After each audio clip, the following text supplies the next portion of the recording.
YCP MP Mithun Reddy గారికి హైకోర్టులో చుక్కెదురైందనే చెప్పుకోవాలి. ఏదైతే మద్యం కుంభకోణానికి సంబంధించి ఈయన బెయిల్ పిటిషన్ అప్లై చేసుకున్నారో ముందస్తు బెయిల్ ఆ యొక్క పిటిషన్ని డిస్మిస్ చేసింది హైకోర్టు. అయితే ఈ యొక్క విషయానికి సంబంధించి మరిన్ని విషయాలు తెలుసుకోవడానికి మనతో ఉన్నారు టీడీపీ యాక్టివిస్ట్ శశికుమార్ గారు. శశి గారు నమస్కారం అండి. నమస్తే అండి. సార్, వైకాపా ఎంపీ మిథున్ రెడ్డి ఇప్పటికే మద్యం కుంభకోణానికి సంబంధించి సిట్ అధికారులు దూకుడు పెంచారని చెప్పుకోవాలి. అయితే మొదటి నుంచి కూడా ఈ యొక్క సిట్ అధికారుల నుంచి కావచ్చు మద్యం కుంభకోణం గురించి తన మీద వస్తున్న ఆరోపణ నుంచి తప్పించుకోవడానికి అనేక విధాల ప్రయత్నిస్తున్నాడు మిథున్ రెడ్డి. ఎట్టకేలకు ముందస్తు బెయిల్ పిటిషన్ ని ఈ రోజు హైకోర్టు డిస్మిస్ చేయడం జరిగింది. మరి ఒక మిథున్ రెడ్డి గారి పరిస్థితి ఏంటంటారు భవిష్యత్తులో? ఒకటి మిథున్ రెడ్డి కావచ్చు, రాజ్ కసిరెడ్డి కావచ్చు, చెవిరెడ్డి భాస్కర్ రెడ్డి కావచ్చు, మళ్ళీ ఇంకొక ఆయన ఎవరైతే భారతీయ సిమెంట్స్ లో ఉన్నాడో ఆయన కావచ్చు, ఎవరి కేసులైనా మనం గమనిస్తే మళ్ళీ ఎవరు మన జగన్మోహన్ రెడ్డి ఓఎస్డి కావచ్చు, వీళ్ళందరూ కూడా మనం గమనిస్తే వీళ్ళందరూ సుప్రీంకోర్టు వరకు వెళ్ళారు బెయిల్ కోసం. సుప్రీంకోర్టు వరకు బెయిల్కి వెళ్తే ఏమని చెప్పారు? దీంట్లో అన్ని ఆధారాలు ఉన్నాయి, మేము బెయిల్ ఇస్తే చట్టం చేతులు కట్టేసిన వాళ్ళం అవుతాం, అందుకని మేము బెయిల్ ఇవ్వటం లేదు అని చెప్పారు. ఈ రోజు మిథున్ రెడ్డి విషయంలో కూడా సేమ్ అదే జరిగింది. మిథున్ రెడ్డి తన చేతిలో ఉన్న డబ్బును ఉపయోగించి ఎక్కడి వరకైనా నేను ఏ కోర్టు వరకైనా వెళ్తా, ఏదో కోర్టులో తెచ్చుకుంటానని వెళ్ళాడు. అక్కడ ఏంటంటే కుదరవయ్యా, మీరు తప్పు చేశారయ్యా, మీ కంపెనీ నుంచి డబ్బులు వెళ్ళినట్టు ఆధారాలు ఉన్నాయా, మేమైతే ముందస్తు బెయిల్ నీకు ఇచ్చేదానికి ఆస్కారం లేదు అని చెప్పి క్లారిటీగా చెప్పారు. క్లారిటీగా చెప్పిన తర్వాత వాళ్ళని లోపలికి ఏం చేశారు? ఫైనల్గా మీరు అబ్జర్వ్ చేస్తే రేపు వాళ్ళందరూ వెళ్ళారు, రేపు మిథున్ రెడ్డి గారు కూడా అదే విధంగా వెళ్ళబోతున్నారు అన్నట్టు సంకేతాలు వస్తున్నాయి. దీనికి తగ్గట్టు గతంలో మిథున్ రెడ్డి గారు వాళ్ళ తండ్రి గారికి కాలు చేయ విరిగిందని చెప్పి బెయిల్లో పెట్టుకొని ఈ విధంగా మా ఫాదర్కి ఈ విధంగా అయింది అని చెప్పి చేశారు. ఇప్పుడు మళ్ళీ అలాంటిది ఏదన్నా చేస్తారేమో అని భయం వేస్తూ ఉంది. పెద్దిరెడ్డి రామచంద్రారెడ్డి గారు కాస్త జాగ్రత్తగా ఉండడం మంచిది. ఎందుకంటే లేకపోతే మనం చూస్తూ ఉంటాం కదా, అప్పుడు ఈ బెయిల్ కోసం ఈ విధంగా చేస్తే ఇప్పుడు కూడా ఎంతవరకైనా చేస్తారేమో అని. బెయిల్ రావాలంటే ఇంకా లీగల్గా ప్రొసీజర్ ప్రకారం రాలేదు, ఇంక ఇంట్లో వాళ్ళకి ఏదో ఒకటి అయిందని చెప్పి దాన్ని కండిషన్ చూపించి పెట్టుకునేదానికి చేయొచ్చు. ఎందుకంటే వీళ్ళు ఇంకా రాలేదంటే వీళ్ళకి దేంట్లో ఉండే లొసుకులన్నీ తెలుసు కాబట్టి ఆ విధంగా ఏమన్నా చేయొచ్చు. ఈరోజు లిక్కర్ కేసు అనేది ఖచ్చితంగా జగన్మోహన్ రెడ్డి గారి మెడ వరకు చుట్టుకునే వరకు వచ్చింది. ఖచ్చితంగా రేపు రానున్న రోజుల్లో జగన్మోహన్ రెడ్డి గారు కూడా వెళ్ళబోతున్నారు అన్నట్టు అనిపిస్తున్నాయి. ఈ లిక్కర్ కేసు అనేది ఢిల్లీ లిక్కర్ కేసును మించిన లిక్కర్ కేసు. ఢిల్లీ లిక్కర్ కేసులో సాక్షాత్తు ముఖ్యమంత్రిని ఎత్తుకొని లోపలేశారు. ఇప్పుడు వీళ్ళు ఎంపీలు, మాజీ ఎమ్మెల్యేలు, మాజీ మంత్రులు అయినంత మాత్రం ఎవరిని వదిలిపెట్టరు. వీళ్ళని కూడా ఎత్తుకొని లోపల ఖచ్చితంగా చట్ట ప్రకారంగా వీళ్ళకి శిక్షలు పడతాయని భావిస్తూ ఉన్నాను. ఇదేంటంటే ఒక లెసన్ అవ్వాలి, దేశానికే ఒక లెసన్ అవ్వాలి. ఎవరన్నా తప్పు చేయాలి, స్కామ్స్ చేయాలంటే భయపడే విధంగా వీళ్ళకి శిక్షలు పడాలని చెప్పి కోరుకుంటూ ఉన్నాను న్యాయ వ్యవస్థని. ఎందుకంటే ఇలాంటి వాళ్ళకి శిక్షణ వీలైనంత తొందరగా పడితే రేపు భవిష్యత్తులో ఎవరైనా స్కామ్ చేయాలన్నా, ఏదైనా తప్పు చేయాలన్నా, రాజకీయం అనే ఒక ముసుగులో తప్పులు చేయాలంటే వాళ్ళకి భయం పుట్టే విధంగా ఉండాలి. అదేవిధంగా సీఎంఓలో ఎవరైతే ఉన్నారో నాటి ఓఎస్డి, నాటి సీఎం ప్రధాన కార్యదర్శి, వాళ్ళకు కూడా రేపు ఎవరైనా భవిష్యత్తులో కూడా ఇలాంటివి ఏదైనా శాఖకు సంబంధించిన కార్యదర్శులు, ఇలాంటి ఐఏఎస్ అధికారులు కావచ్చు, ఇలాంటి వాళ్ళు చేయాలన్నా కానీ భయపడే విధంగా ఈ లిక్కర్ కేసులో శిక్షలు ఉండాలని చెప్పి భావిస్తూ ఉన్నాను. అయితే మరి ఇప్పటి వరకు వైఎస్ఆర్సీపీ నాయకులు కానీ వైఎస్ఆర్సీపీ కేడర్ అంతా కూడా ఇవన్నీ అక్రమ కేసులు, లేని మద్యం కుంభకోణాన్ని సృష్టిస్తున్నారు, ఇవన్నీ కల్పితం అంటున్నారు. లేని మద్యం కేసు అని వీళ్ళు చెప్తున్నారు. లేని మద్యం కేసు అయితే సుప్రీంకోర్టు వరకు వెళ్ళారు కదా వీళ్ళు. ప్రతి ఒక్కరు సుప్రీంకోర్టు వరకు వెళ్ళారు.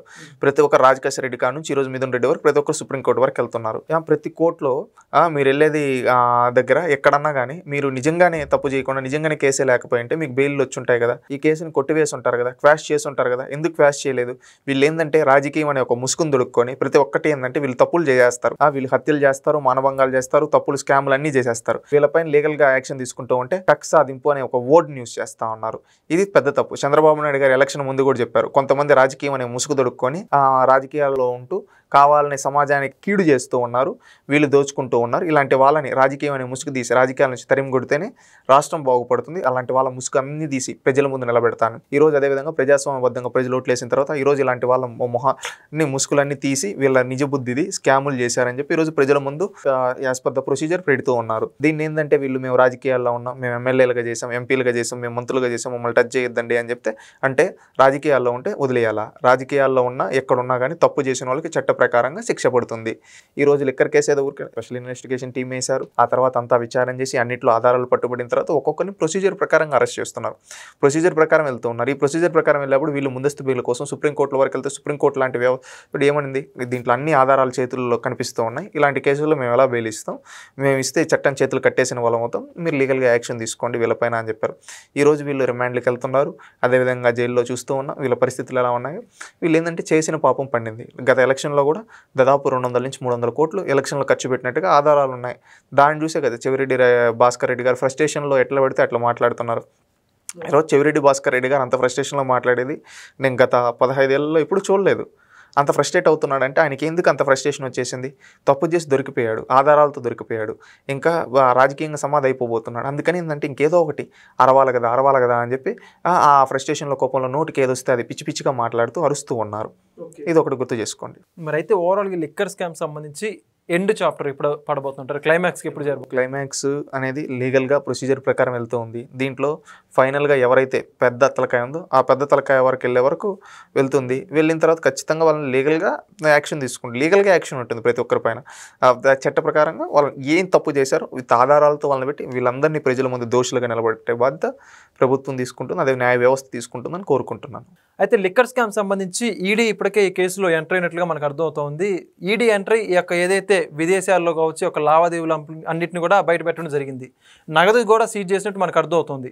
అయితే నగదు లావాదేవీలు అన్నింటికి సంబంధించి అన్ని వేళ్ళు ఒకవైపే చూపిస్తున్నాయి. అయితే వీటి గురించి ఏమంటారు?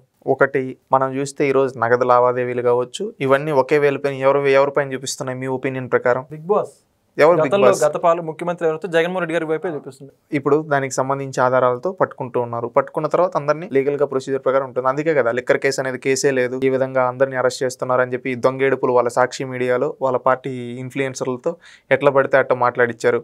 కేసు లేకుండానే మీరు ఎట్లా చేస్తారని అడిగిస్తున్నారు. కేసు విత్ సిట్ ఇన్వెస్టిగేషన్ వేసి మొత్తం ప్రొసీజర్ ప్రకారం పెట్టుకున్నారు. దాంతో వాళ్ళ కళ్ళు బేర్లు గమ్మి ఈరోజు ఎట్టబడితే అట్లా మాట్లాడుతున్నారు.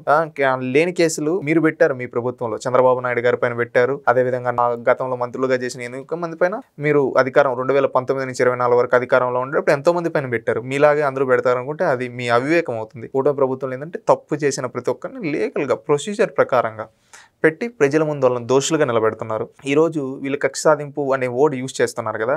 పిన్నెల రామకృష్ణారెడ్డి కొన్ని వేల మందిని 100 మందిని దాదాపుగా గొంతులు కోసి చంపాడు. విత్ ఆధారాలతో పట్టుబట్టాడు, అరెస్ట్ చేశారు. అవునా కదా? బోరుగడ్డ అనేది పచ్చి బూతులు ఎట్టబడితే అటు నోటికి ఎట్టొస్తే అటు మాట్లాడాడు. అవునా కదా? సమాజంలో ఆ మహిళలు అనే వాళ్ళు చెవులు మూసుకుంటారు ఆ మాటలంటే, అంత ఘోరంగా మాట్లాడాడు. అవునా కదా? వల్లభనేని వంశీ దీంట్లో ఇలా పట్టాలు కావచ్చు, సంథింగ్ కిడ్నాప్ కేసులో కావచ్చు, వీటన్నిటిలో ఆధారాలతో పట్టుబడింది వాస్తవం కదా. దగ్గరగా పట్టుబడ్డాడు. ఈ విధంగా ప్రతి ఒక్కరూ ఆధారాలతో పట్టుబడ్డారు. ఆధారాలతో పట్టుబడిన తర్వాత వాళ్ళపైన లీగల్గా ప్రొసీజర్ ప్రకారంగా వెళ్తున్నారు. ఈ రోజు వాళ్ళ దగ్గర ఉండే డబ్బు బలంతో బెయిల్ తెచ్చుకుంటున్నారు. అంటే బెయిల్ అంటే మీరు బెయిల్ ఇచ్చేస్తున్నారంటే న్యాయ వ్యవస్థలో కొన్ని రోజుల తర్వాత ఒక పూచికత్తుతో బెయిల్, కండిషనల్ బెయిల్స్ మీద వీళ్ళు వచ్చి దాంట్లో ఉండే ఒక న్యాయ వ్యవస్థలో ఒక లొసుకుని ఉపయోగించుకొని బెయిల్ మీద వచ్చి ఈరోజు వీళ్ళు వచ్చి మాట్లాడటం లేదు. ఇప్పుడు ఇతను వచ్చాడు కదా వల్లభనేని వంశీ, నేను తప్పు చేయలేదు అని అతను చెప్పండి, చెప్పలేడు. ఎందుకంటే వాళ్ళు తప్పులు చేసి వెళ్ళారు, తప్పుడు పనులు చేసి వెళ్ళారు. అందువల్ల ఏంటంటే ఖచ్చితంగా వాళ్ళకి చట్ట ప్రకారంగా రేపు ఈరోజు బెయిల్ మీద ఉండొచ్చు, రేపు ఆ బెయిల్ క్యాన్సిల్ అందరూ కూడా ఒకేసారి జైలుకి వెళ్ళొచ్చేమో. Okay, thank you.